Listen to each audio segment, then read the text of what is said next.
안녕하세요. 말 잘 듣는 여자 최영태 선교사의 아내 김정수 선교사입니다. 인사드려요. 오늘은 할렐루야. 오늘은 제가 설교는 못하고요. 저에 대한 간단한 간증을 하려고 등장했습니다. 왜 말을 잘 듣는 여자를 했냐면요.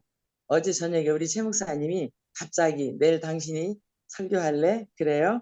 그래서 처음에는 내가 뭘 해요. 그렇게 했는데 이것도 하나님이 내게 주신 기회다 하는 생각이 들어서 제가 하겠다고 했습니다.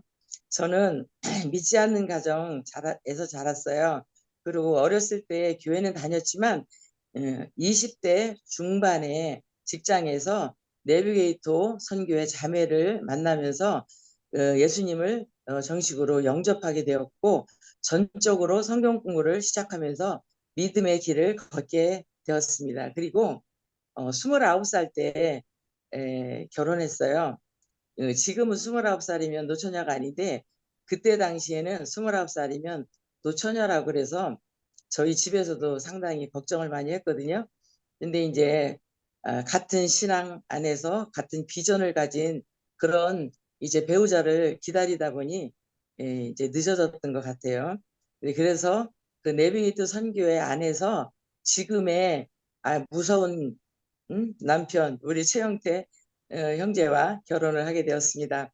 그리고 스라의 일남 일녀를 낳게 되었어요. 근데 저희 언니가 둘이 있는데 언니들이 세 아들 딸이 셋이에요. 둘 다. 그래서 늘 제가 생각할 때 나도 셋이면 좋겠다 이런 생각을 하면서 살았고 이게 막연한 그게 에, 기도라고 하기에는 막연한 소망이었던 것 같아요. 셋이면 좋을 텐데 하는. 그래서 지금 저희는 세 자녀를 키우고 있습니다. 키우는 게 아니고 세 자녀가 있어요. 그래서 배로 낳은 자녀, 지금은 41세 된 우리 최기성 목사, 그리고 39세 된 우리 최소은 딸, 그리고 더해주신 아들, 지금 20살이 되었는데 가슴으로 낳은 아들, 우리 최한비 아들을 얻게 되었습니다. 저희가 한국에서 늦게 신학을 목사님이 하셔서 40세에 목사 안수를 받게 되었어요. 그리고 13년 정도 목회를 하다가 51세에 여기 필리핀 선교사로 오게 되었습니다. 그래서 20년 차인데요. 작년에 칠순잔치를 했습니다. 저에 대해서 좀 얘기를 하자면 저는 이제 시골에서 자랐는데요. 지금 세종시가 되어서 화려하게 됐지만 그때는 시골이었어요. 근데 굉장히 잘하면서 명랑하다 소리를 많이 들었어요. 명랑하고 잘 까불고. 근데 이상하게도 겁이 참 많았어요. 그래서 항상 그게 제가 예수님을 믿고 나서도 의문점이 왜 나는 겁이 많은 사람일까 이런 생각을 했었어요. 또 두려움도 많았고 떠들기는 잘하는데 굉장히 리더십에 자질이 없는 사람인가 보다 하고 굉장히 소극적으로 살아갔던 것 같아요. 그래서 초등학교 때 좀 성숙하다 그랬는지 계속 반장을 시키는 거예요. 근데 그거를 굉장히 힘들게 잘 감당을 못하는 거예요. 그래서 나는 자질이 없는데 안 했으면 좋겠다는 그런 생각을 계속하면서 왜 나는 하나님을 믿으면서도 내 마음속에 이렇게 떨림이 있을까 그런 의문점들을 생기면서 기도를 집중적으로 하게 되었고 뭐 금식도 했고 근데도 그거는 여전히 이렇게 따라다니더라고요. 그래서 어, 질문을 계속했어요. 하나님, 나는 왜 내 안에 그 두려움이라는 게 있죠. 겁이 있고 많은 사람들 앞에서 제가 이렇게 내 의견을 확실히 주장한다거나 어느 회의에 갔을 때도 의장 그러면서 내 의견을 밝히지 못하는 그런 사람일까요? 이렇게 생각됐었어요. 근데 말씀도 물론 받았지요. 그래서 하나님은 사랑이시라. 사랑엔 두려움이 없나니 온전한 사랑이 두려움을 내어 쫓는다. 그 빛 대신 하나님이 나와 함께 계시는데 빛이 있으면 어둠은 물러가는데 왜 아직도 뭐가 문제인지 나는 그런 담대하지 못한 사람일까 이런 생각을 많이 했어요. 그리고 이사야 41장 10절 말씀에도 두려워 말라 하시었고 내가 너를 도와줄게 하시었고 참으로 의로운 손은 너를 붙들어 줄게 하심에도 불구하고 여전히 남아있는 부분이 있더라고요. 심지어는 제가 거의 60살이 되도록 밤에 혼자 잡은 적이 거의 없어요. 그리고 육도 그렇지만 영의 문제도 이게 문제였던 것 같아요. 그래서 결혼하고 나서도 제가 뭐 앞에 나서서 한다기보다는 목사님 뒤만 따라 그림자처럼 따라다니는 그런 존재였던 것 같아요. 근데 제가 이제 65세 이상 지나면서 70세 작년에 맞으면서 어, 세월은 그냥 먹은 게 아니구나 하는 결론을 또 내렸습니다. 100세 인생을 살다 보면 인생 60세가 되어야 철이 든다 하던데 이제 7학년이 되면서 살아온 지난 날들을 돌아보니 모든 것이 정말 하나님의 은혜였음을 고백하지 않을 수가 없게 되는 거예요. 선교사 그러면 어떤 사역 그리고 지금 열매 이런 거를 묻게 되는데 저는 그거를 내세울 만한 게 없지 않을까 시작할 때 그런 생각이 있었는데 하나님 돌아보니 하나님이 내게 이런 사역과 열매를 주셨구나 하는 그런 감사를 제가 느끼면서 살게 됐어요. 그게 바로 내가 잘할 수 있는 게 뭐냐면 살림 잘하는 것 그리고 내가 잘할 수 있는 게 뭐냐면 애들을 어렸을 때 예뻐했어요. 그래서 애기 잘 키우는 것 이게 내가 정말 잘할 수 있는 일인데 하나님이 내게 잘할 수 있는 일을 맡겨주셨어요. 그게 뭐냐면 지금 우리 막내 아들, 우리 채한비 아들을 하나님이 주셔서 15개월 때 주셨어요. 15개월 때 이 아이를 가슴으로 낳게 되었습니다. 그래서 이게 지금 내가 생각할 때 하나님이 내게 주신 사역이 아니었나 이런 고백을 하게 됩니다. 목사님 사진 보여줄 수 있어요? 우리 채한비 사진 몇 장 올려드립니다. 우리 채한비 지금은 이제 이름이 한국 이름 채한비인데 워낙은 그 아이타예요. 그리고 이름은 제이콥 야곱 제이콥 카피즈 제이콥 V 카피즈예요. 저희가 2004년 3년 4월에 필리핀에 선교사로 왔습니다. 그리고 2004년 10월에 15개월 된 이 아이를 가슴으로 낳게 되었습니다. 워낙 이 아이가 이제 그 아이타예요. 이 아이가요. 저희가 산에 있는 교회에 깔랑이탄이라는 그 교회에 처음에 왔을 때 2주 기간으로 성경 공부를 갔었어요. 근데 이 아이가 지금 20살 된 우리 제이콥 어렸을 때의 모습입니다. 근데 이 엄마가 굉장히 뭐 힘없는 아이를 안고 있더라고요. 그래서 몇 개월 됐냐 그랬더니 4개월 됐는데 3kg밖에 안 나간다 그래요. 그래서 왜 그러냐 그랬더니 젖이 안 나온대요. 얘가 5번째 아이인데 젖이 안 나온대요. 그래서 저희가 갈 때마다 큰 우유 2통씩을 사갖고 갔어요. 그리고 15개월 동안 저희가 우유를 이렇게 대줘서 먹였는데 이게 15개월 되면서 이 아이가 그 소말리아 애들처럼 배가 불쑥 나오고 뭐 그냥 살이 막 가늘어지고 그다음에 뽀드락지가 한 5군데 정도 배부터 시작해갖고 나더라고요. 근데 이 사람들 하는 거는 뭐 꽃잎 붙여준다거나 민간요법 쓰는 거밖에 없었고 이게 이 엄마가 생각할 때 안 되겠다 이랬는가 봐요. 그래서 이제 우리 보고 이 아이들 데려다가 선교사님이 키워라. 그래서 저희 목사님이 우리가 외국인이고 또 우리가 나이도 있고 그래서 우리가 어떻게 키우겠냐 그랬더니 이 엄마가 순수하고 믿음이 좀 좋더라고요. 착해요. 그러면서 선교사님을 만난 거는 하나님이 내 기도를 들어주신 거다. 선교사님이 키워야 얘한테 소망이 있을 거다. 그러면서 데려가서 키우라고 그랬어요. 근데 저희는 이제 그렇게는 못하고 이 엄마가 그 아기를 키울지 모르는가 보다. 우유도 못 먹이고 거기는 뭐 물도 어디 먼 데 가서 떠와야 되고 막 그런 거기 때문에 그래서 저희 집에 데리고 와서 한 2주 동안 2주 동안 애 키우는 거를 좀 우유 먹이는 법부터 가르치고 보내야 되겠다. 그렇게 해갖고 이제 저희 집에 데리고 온 거예요. 그래서 여기 이제 시립병원 온화병원에 데리고 갔더니 당장 입원을 시키라고 그러는 거예요. 그래서 처음에 이게 이제 수술을 못하고 너무 기력이 없으니까 얘가 그래서 조금 며칠 지난 다음에 이제 배를 짜개고 이렇게 수술을 이제 했어요. 그리고 이제 돌려보냈는데 그 다음에 또 큰일 났다고 연락이 왔어요. 그래서 왜 그러냐 그랬더니 다시 또 배 말고 뭐 궁뎅이, 허벅지 이런데 또 너무 심하게 도져가지고 이제 말이 막 진짜 막 힘들게 된 상태가 또 된 거예요.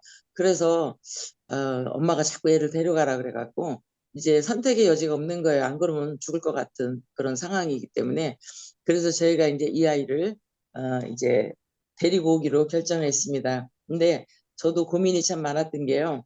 우리 최 목사님은 애들 쨍알거리는 소리를 너무 싫어해요. 그래서 우리 애들 키울 때도 밤에 애가 울면 저는 아기를 업고 밖으로 나가야 돼요. 그리고 지금도 설교 시간에 애들이 조금 떠든다거나 돌아다니면 못 참아요. 그래서 엄마들이 막 긴장해 애들 붙잡고 다니고 막 이러거든요. 그래서 이 아이를 키우는 데 있어서 저는 괜찮은데 우리 남편이 너무 막 그렇게 스트레스를 줄까 봐 제가 이제 처음에는 이제 못한다 그랬죠. 근데 상황을 보니까 안 되겠는 거예요. 그래서 데려다가 일단 이제 키워보자 하고 키웠는데 이제 허벅지에 있는 그 골문 거 이런 모든 것들이 이제 막 이렇게 터져 나오면 아예 그냥 푸른색이 나와요. 막 그리고 우유를 밥은 못 먹었고 우유를 조금 먹였는데 그 푸른 똥을 싸고 너무 처음엔 말이 아니었는데 한 3, 4일 지나니까 이게 좋아지는 거예요. 그래서 우리 집에 있으면서 밥도 이제 먹게 되고 적응하는 데 조금 쉬운 일은 아니었죠. 네. 근데 좋아지는 거예요. 그래서 이제 키우는데 한 6개월 정도 키우다가 저희가 이제 그 해외 선교부 훈련을 받기 위해서 한두 달 나가야 되기 때문에 자기 이제 그 산에 생모한테 이제 데려다 줬어요. 그때 이제 붕붕카 선물을 했어요. 생일이라서. 그래서 이제 선물을 이렇게 주는데 이 아이가 너무 좋아서 이제 그거를 너무 좋아서 타려고 하는데 그때 이제 우리가 차를 출발해 갖고 싹 왔거든요. 그랬더니 이 아이가 너무 놀래 갖고 방방 뛰면서 뛰어오면서 우는 이제 그런 모습을 보게 된 거죠. 정말 이상하다고 생각했어요. 제가 저는 그냥 뭐 어차피 그냥 예쁜 애 키우다가 예쁜 이게 저 그렇게 생각했어요. 너무 눈물이 나는 거예요. 그러니까 차 타고 오면서 그 다음에 거의 한 뭐 3일 동안을 눈물이 그냥 내가 왜 울지 하면서 눈물이 계속 나오는 거예요. 그래서 아니 왜 울지? 그냥 예쁜 원숭이 살에서 데려다 키우다가 그냥 산으로 돌려보냈다 생각하면 되지. 근데도 이유를 모르겠는 거예요. 계속 눈물이 나는 거예요. 그래서 계속 막 밥만 해주고 들어가서 울고 울고 막 그래서 이게 그 가슴으로 낳은 아이에 대한 사랑인가 이러면서 그러고 이제 우리가 훈련을 마치고 이제 왔는데 다시 이제 데려오고 올 것이냐 그런 고민을 또 하게 됐어요. 근데 이 애 키우면서 정말 힘들었던 게 애가 울거나 찌든거리거나 떠들고 그러면 너무 싫어하니까 그게 이제 스트레스라서 이제 안 하겠다 그랬어요. 처음에는. 근데 안 하면 안 되는 또 상황인 거예요. 애가 거기 가면 아프고 저희 집에 오면은 또 멀쩡한 거예요. 그래서 할 수 없이 이제 승낙하고 데리고 와서 키운 지 지금 19년. 그래서 2003년생인데 얘도 그래서 지금은 이제 20살이 되었고요. 한국 나이로 만 19세인데 올해 이제 운전면허증을 땄어요. 이거 한국말을 너무 잘하죠. 제1 언어가 한국말이에요. 그리고 글 이렇게 성경 읽고 이제 김수 목사님이 성경 공부를 가르치시는데 일주일에 한 번씩 성경을 읽고 거기에 대한 써머리를 하는데 너무 받침자 안 틀리고 표현을 너무 잘하는 거예요. 그래서 목사님이 너무 놀라셔가지고 너무 잘한다고 그래서 이 아이를 목사님이 계속 이제 이렇게 양육을 해주시는데 한국말도 잘하고 한글도 표현을 너무 잘해요. 그리고 이제 운전은 어렸을 때부터 너무 좋아해가지고 운전대 위에 올라가서 살았어요. 그리고 면허증 따기 전에도 저희가 이제 우리 해외 나갔다고 그러면 우리 몰래 열쇠 가져다가 차 몰고 나가고 막 이랬어요. 근데 올해 이제 초에 면허증을 땄는데 너무 좋아하죠. 그리고 지금은 이제 아빠 운전수예요. 아빠가 어렸을 때는 좀 그랬는데 말 쫑알쫑알 하면서 너무 이뻐해가지고 매일 데리고 다니죠. 수업 있나? 나갈 수 있나? 학교 몇 시에 가나? 나갈 수 있나? 매일 데리고 다니고 마닐라 갈 때도 운전시키면 잘해요. 그래서 아빠 운전수로 지금 아빠를 도와주는 그런 아이로 이제 성장을 했고요. 제가 이제 하나 더 제가 울었던 얘기 하면은 이 아이가 이제 조금 크면서 자기가 그 정체성에 대해서 고민을 하는 것 같더라고요. 왜냐면 얼굴 색이 남다르잖아요. 까마니까. 그리고 머리가 꼬불꼬불하니까 애들이 놀린대 학교 가면 너 입양하지? 그리고 이제 한국 애가 말하기를 검다고 너 흑형이지 이런대요. 그거를 막 말하면서 엄마 애들이나 뭐 입양하래 막 이래요. 그러니까 이제 속일 수는 없는 거잖아요. 얼굴이 까마고 그러니까. 그래서 저희 이제 교회에 랑카나무를 이제 옮겨다 심은 게 있었어요. 근데 그 랑카 나무가 저희가 이제 심은 게 아니고 저쪽 교회를 지어주면서 증축해주면서 그거를 이제 뽑아다가 이쪽으로 옮겨서 심은 거예요. 근데 3년 정도 지나니까 열매를 정말 실하게 맺더라고요. 뭐 굉장히 큰 것들부터 시작해갖고 엄청 주렁주렁 지금 그 사진은 없어졌는데 그래서 제가 이 아이한테 그거를 설명을 했어요. 한비야, 처음에 이 랑카나무가 어디에 있었지? 그랬더니 산타루시인가요? 거기에 있었대요. 그래서 이 나무를 우리가 차에 싣고 와서 여기서 심었어. 그리고 이렇게 좋은 열매를 맺었어. 그러면 이 나무는 누구네 거지? 그랬더니 우리 거다 그러더라고요. 그래서 마찬가지로 너도 깔랑이탄 그 동네에서 태어났는데 네가 너무너무 아파서 살 수가 없으니까 하나님이 최영태 아빠, 김정숙 엄마 아들로 가서 살아라 하고 보내주셨어. 그러면 너는 누구 아들이야? 그랬더니 엄마 아빠 아들 이러더라고요. 그래서 그거를 몇 번을 얘기를 해줬어요. 너는 지금 우리 아들이다. 하나님이 너를 이곳에 보낸 이유가 있을 건데 너는 분명히 우리 아들로 네가 크고 있는 거다. 그리고 이제 아들 무엇보다도 저희 지금 우리 최기석 아들도 있지만 최기석 아들은 중요하지만 솔직히 너무 예쁜 거는 이 아들이에요. 그래서 얼마나 이 아들 막 거의 하이스쿨 졸업할 때까지 아침에 일어나면 허깅을 했어요. 한비 잘 잤어? 그러면서 근데 지금 이제 대학교 2학년인데 대학생이 되니까 지도 문 닫고 들어가고 그러니까 그건 안 되더라고요. 그래서 어쨌든 지금 제가 이제 고백하는 거는 하나님이 연약한 나도 들어서 할 일을 있게 하셨고 이게 내 선교 사역의 사역이었고 열매였구나 하고 고백을 하게 됩니다.